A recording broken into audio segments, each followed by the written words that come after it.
Hello বন্ধুরা, আপনারা কি এমন সিনেমা খুঁজছেন যেখানে পাবেন দুর্ধর্ষ অ্যাকশন, বিশাল সব দানব আর গায়ে কাটা দেওয়ার মতো অ্যাডভেঞ্চার?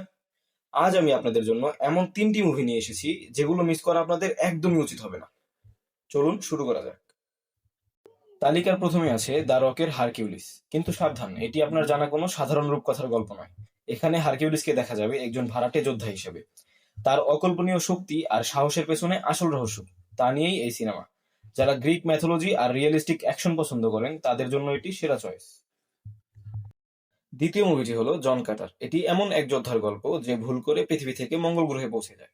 সেখানে কম মহাকর্ষ বলের কারণে সে পায় অতিমানবিক শক্তি। বিশাল সব এলিয়েন সৈন্য আর অদ্ভুত প্রাণীদের মাঝে জন কাটার কিভাবে টিকে থাকে এবং ওই গ্রহের যুদ্ধ থামায় তা দেখতে হলে আপনাকে এই ফ্যান্টাসি মাস্টারপিস দেখতেই হবে। সবশেষে আছে আমার personal favourite clash of the titans. এই সিনেমাটি গ্রিক দেবতা এবং মানুষের মধ্যকার মহাযুদ্ধ নিয়ে। পার্সিয়াস নামক এক সাধারণ মানুষ যখন জানতে পারে সে স্বয়ং জিউসের সন্তান, তখন তাকে লড়তে হয় বিশালকায় ক্রাকেন আর ভয়ঙ্কর মেডুসার বিরুদ্ধে। এর ভিএফএক্স আর ফাইট সিনগুলো আপনাকে মুগ্ধ করবেই। এই 3টি মুভির মধ্যে কোন মুভিটি আপনি দেখেছেন কমেন্টে অবশ্যই জানাবেন। আর এমন আরো মুভি রিলেটেড ভিডিও পেতে আমাদের চ্যানেলটি সাবস্ক্রাইব করে পাশেই থাকুন। দেখা হচ্ছে পরবর্তী কোনো ভিডিওতে। Good bye.